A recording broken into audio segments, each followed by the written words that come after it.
ज्यादा दर्द होता है, किसी के पैरों में स्वेलिंग आ जाती है, जलन होती है, तो उसके जो सिम्टम्स है पहले उन लक्षणों को देखेंगे कि वजन बढ़ने की वजह से या फिर वजन कम है उसके बावजूद भी मुझे क्या क्या लक्षण दिखाई दे रहे हैं पैरों का, है ना। और जिसको जो भी परेशानी होती है अपने अपने वीडियो ऑन करके रखिए, प्लीज अपने अपने विंडो पे आ जाइए, ध्यान से चीजों को देख। दर्द होता है ना, बहुत ज्यादा, जैसे हमने बहुत चले, हम बहुत ज्यादा थकान हो रही है, ज्यादा ट्रेवलिंग कर लिए, परिक्रमा बहुत सारी लगा ली, तो कई बार होता है कि जो पैरों में हमने स्लीपर्स पहनी है या शूज पहने हैं उससे, उसकी वजह से उस आपके पैरों में स्मॉल बोन क्रैक्स, हल्के हल्के बोन, यानी आपकी हड्डियों में अगर छोटे मोटे क्रैक्स आ गए हैं, स्ट्रेस फ्रैक्चर हो गए हो, ऑस्टियोपोरोसिस जैसी परेशानी अगर हो रही हो, तब भी आपको ये दर्द हो सकता है कई। ठीक है, वे एएमडी के मुताबिक अगर आपके पैर और तलवे हमेशा ठंडे रहते हैं, किसी किसी के गर्म रहते हैं, किसी के ठंडे रहते हैं, तो हमें अपने लक्षणों को खुद समझना है। ज्यादातर चाहे जेंट्स हो चाहे लेडीज हो ऑफिस में बैठे रहते हैं,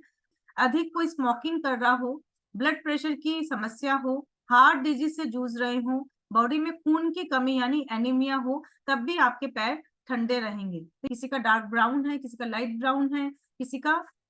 स्किन कलर बिल्कुल नॉर्मल जो स्किन होती है वैसा होता है, लेकिन अगर उसकी जगह पे बिल्कुल व्हाइट हो गया हो, नीली या लाल रंग का आपका अंगूठा हो गया हो, इस तरह से अगर कलर चेंज हो रहा है, तो आप समझ जाना आपकी बॉडी में जो नस नाड़ियां दौड़ रही है, बोलते ना 72,000 से भी ज्यादा पतली पतली धमनियां हम होता है, अगर वो पतली पतली नाड़ियां सिकुड़ने लग गई, यानी उसके अंदर से अच्छे से ब्लड का फ्लो हो नहीं पा रहा,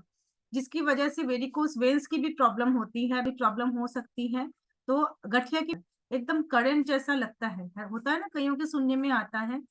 तो होता क्या है, टेंडोनाइटिस की वजह से होता है तो आपके एरियो में दर्द होगा, कई बार चोट भी लग जाती है, आपकी बोन हेल्दी नहीं है, तो भी ये वाली प्रॉब्लम आपकी एरियो में हो। डायबिटीज का लक्षण, अगर इस तरीके से कोई चल रहा है तो उसके लक्षण क्या है, डायबिटीज हो सकता है उसको। ठीक है, किसी तरह का संक्रमण, किसी जरूरी विटामिन की कमी,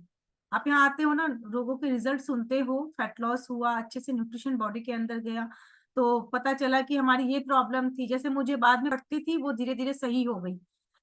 मेरे पैरों की एड़ियां हमेशा फटी रहती थी, चाहे वो सर्दी हो चाहे गर्मी हो, हथेलियां मेरी फटी रहती थी, यहाँ आके पता चला बॉडी के अंदर न्यूट्रिशन नहीं जा रहा था इसकी वजह से। तो ऐसे कोच की गाइडेंस में लेते हैं, तो हमें बहुत सारी हेल्थ इशू जो होती है, जैसे अब बॉडी में अगर विटामिन की कमी है,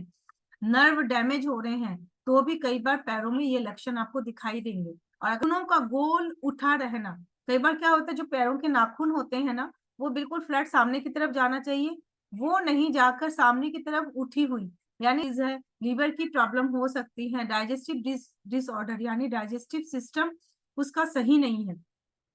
पहले की जो है किडनी डिसऑर्डर, अगर आपकी किडनी सही से काम नहीं कर रही, वाटर प्यूरिफाई नहीं कर रही है, थायराइड ग्लैंड की अगर कोई समस्या हो रही है, तब भी आपको ये वाली प्रॉब्लम हो सकती है। प्रॉब्लम कईयों के डायबिटीज बॉर्डर लाइन पे होता है, तो इसको भी हमें करना। अब मैं पहले एक बार देख लेती हूँ, कौन पहले सोने से पहले आपको पैरों को बहुत अच्छे से वॉश करना है। गर्मियां ज्यादा है, आप एक शावर भी ले सकते हो,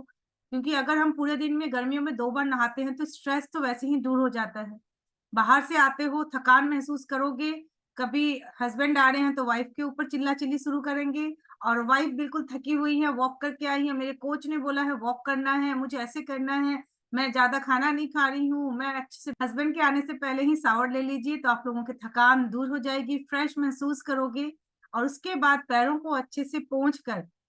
उसके अंदर अच्छे से हल्के हल्के हाथों से ना पैरों की मसाज किया कीजिए, और जो ऑयल डालकर अगर उसकी अच्छे से मसाज करोगे, तो एक तरह से आपका एक्यूप्रेशर हो जाएगा, और जो आपने बहुत सारी मेहनत करी है, एक्सरसाइज की है, वॉकिंग करी है, उसकी वजह से जो थकान हुई शावर लेते ही वो सारी थकान आपकी दूर होने वाली है।